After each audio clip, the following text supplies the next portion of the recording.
This is a tough problem. On your scale of 1 to 5, I'd say definitely you're level 5. Yeah, it's up there. So when I read a problem like this, the first thing that comes to my mind, or first thing that I want to do, is visualize things. So what's happening here is saying the graph of this equation right there is a parabola in the xy plane, okay? And it's saying line L in the same xy plane passes to the point 2 comma 3 and the vertex of the function f. So what's really happening is, and I'm not going to draw this exact, but this is just for illustration purposes, it's saying there's a parabola, right? And it's saying line L in the same xy plane passes to the points 2 comma 3, so let's say 2 comma 3 is right there, and the vertex. The vertex will be right there. So this is where the line's passing through.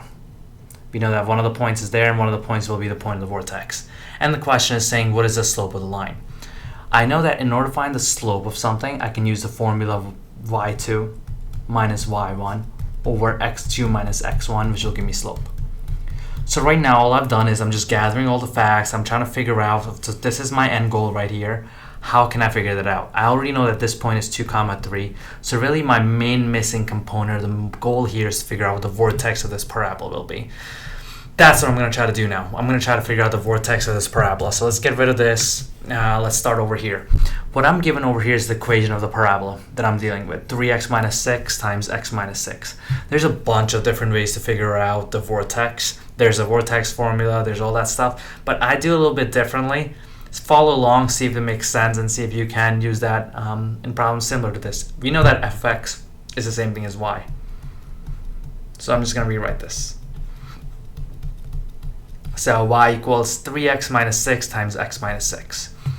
What I'm going to try to figure out right now is the zeros of this graph. And what the zeros are is really where the parabola intersects the x-axis. Because at this particular point, my y value is 0. So what I'm going to do is I'm going to do 3x minus 6 equals 0. And I'm going to do x minus 6 equals 0. Over here, 3x will equal 6, x will equal 2. Over here, x will equal 6. So what I know right now is that x equals 2 and x equals 6 are my zeros. And again, zeros are where the parabola intersects the x-axis. So I know that it intersects it at 2. And it'll intersect it at 6. And since this is a positive parabola, because I don't see a negative sign out there, I can kind of just draw it. Let's say it's something like this. Okay. Now, a few things that I do know is a parabola is always, if I cut it in half, it's the same distance from here to here as it would be from here to here. And I can figure out the x value of this vortex. If I know that this is 2 and I know that this is 6, I know that this x value of the vortex should be right dead smack in the middle. So if this is 2 and this is 6, I'm looking at 4 over here. Because 4 and 2 is a distance of 2, 4 and 6 is a distance of 2. So I know that the x value of that is 4.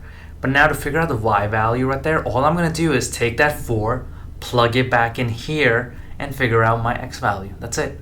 Figure out my y value from there. So 3 times 4 is 12. 12 minus 6 is 6. And 4 minus 6 is negative 2. So it's 6 times negative 2, which is negative 12. So that tells me my y value there is negative 12. And boom, I figured out my vortex of this parabola is 4 comma negative 12. If you're comfortable with the vortex formula, absolutely feel free to use that. This is just how I like to do it. I think it's more illustrative. I think it just shows you the bigger vision over here.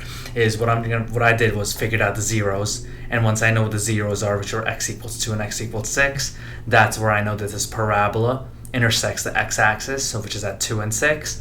And then I figured out that the middle point, the middle value, the x value there must be 4. So that means that the vortex, the x value must be 4, and then I just plug that back into the original equation to figure out the y value. So now I know that the vortex is 4 comma negative 12, and remember the problem is telling me that the line passes through 2 comma negative 3, 2 comma 3, not negative 3, and 4 comma negative 12, because it passes through the points 2 comma 3 and the vortex, which we now know is 4 comma negative 12. And like we said earlier, the formula to figure out slope is y2 minus y1 over x2 minus x1, and I usually like to label my points x1, y1, x2, y2. Doesn't matter if I make this one x1, y1, and this one x2, y2. Nope, it doesn't. You can make it whichever one you want. And then let's just throw it in the formula. So it'll be negative 12 minus 3 over 4 minus 2. Negative 12 minus 3 is negative 15. 4 minus 2 is 2. Negative 5 divided by 2 is negative 7.5, which makes my slope negative 7.5. Level 5 problem. Figure out the zeros. That'll help you figure out the vortex of the parabola. This concept right here will come in handy in a bunch of different problems. So watch this again if you need to, but definitely try to understand what I mean by finding the zeros over here, which is what I did. I found the zeros to be x equals 2 and x equals 6 by setting the whole formula equal to 0. And then I figured out that that's where the parabola crosses those points. And from there I can figure out the middle point. I figured out the middle point was 4 for the vortex, and then I plugged that 4 back into the x value right there, and I figured out the y value, which came out to be negative 12.